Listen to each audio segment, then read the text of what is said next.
Welcome to my review of my brand new Canon RF 35 1.4L VCM. As of July 24, the RF 35 1.4L VCM retails at $18.99 in Germany.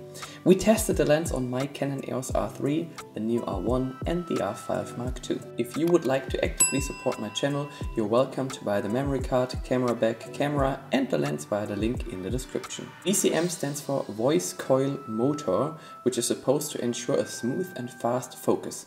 My first impression when I picked up the lens was, wow, it's light, and yes, I had to check, it weighs 555 grams and I used a 67mm ND filter with 6 stops, which you can find in the video description, to take stunning shots like these during daylight using a fast aperture. Incidentally, it has also dust and splash protection, and the lens hood is of course included with all L lenses. I have one thing to say about the aperture ring.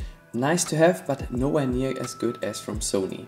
There are several reasons for this. First, there are no clicks. In other words, the aperture stops cannot be locked. Secondly, nothing happens in manual mode, probably because the aperture is on my thumb wheel, which strangely has priority over the aperture ring.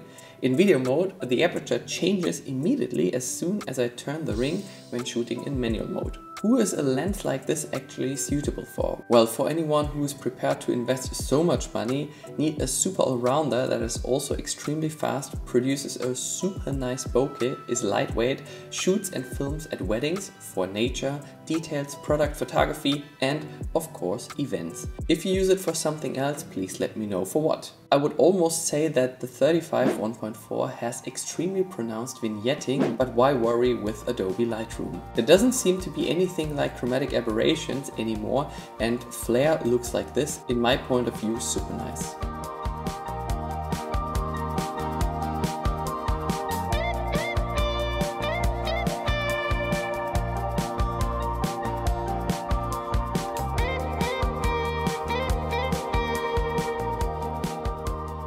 Incidentally, my oldest lens is the RF 35 1.8 macro, which I no longer own myself because I can't tell you how long I've been looking forward to the 1.4 version, and now I can call it mine.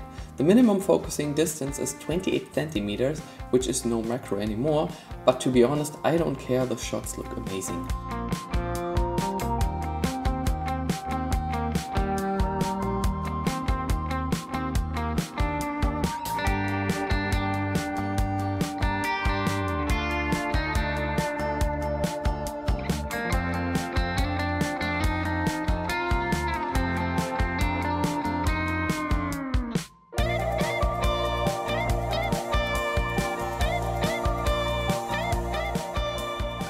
In combination with the right camera, the lens naturally scores with ultra fast and precise autofocus. Tested here on my Canon EOS R3. If you own the Canon EOS R6, you should definitely update your firmware to get a focus boost. Ideal for motion and events. I did have a chance to test it with the R1, R5 Mark II to tell you one of the best combinations for moving subjects. You're probably not wondering whether this lens is sharp, because that's to be expected. I have to tell you that I don't know any unsharp lens. It is usually due to the wrong settings, such as shutter speed that is too slow, the wrong ISO values, or an unsuitable aperture, which results in blurred images. Pay attention to your focus field, expose appropriately to the situation, and you will see that you will get an ultra sharp photo with a 1.4 aperture. You can find some examples in the video description. Your heart should now beat faster when it comes to video. Thanks to its low weight, it's a perfect combination even for your gimbal, for example shooting on a Canon EOS R5 or R6 Mark II. Whether in nature, at weddings, people shots, or for your business, a super great lens for filming with an extremely beautiful bokeh. However, I can advise you to use the ND filter here, which you can find in the video description, to be able to expose correctly in daylight with a fixed shutter speed and open aperture.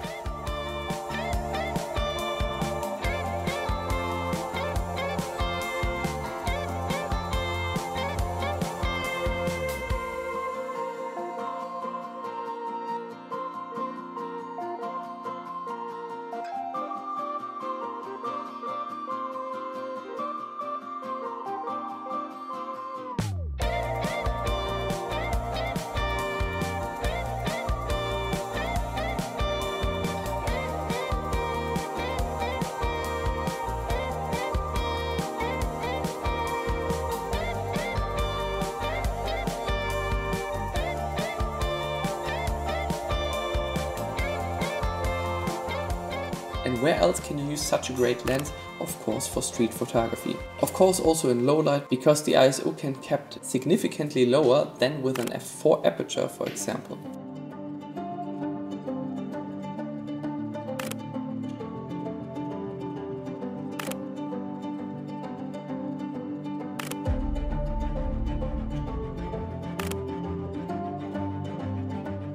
Selfie is also possible, but the whole thing is a close-up. But why not? I think the look is really nice. You can find the preset as a download below this video. I saved the best for the last, and that's of course the bokeh. Oh my god, it looks crisp and super beautiful, whether in video mode or for photos. The 11 aperture blades really create an extremely beautiful look. Let me know how you would rate this look.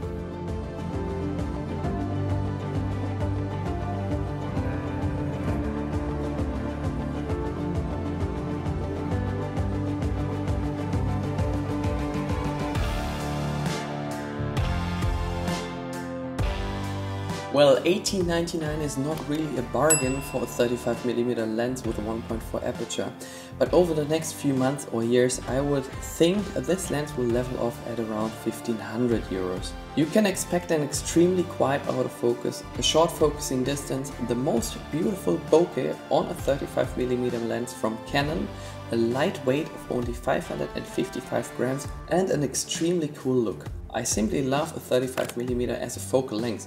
You can get extremely beautiful shots at an ultra compact design, especially in low light or at festivals without ISO values of 25,600 and more. If you like this lens, please get in touch or have a look in the video description to support my channel. All the best from Frankfurt and Cologne. See you soon und tschüss.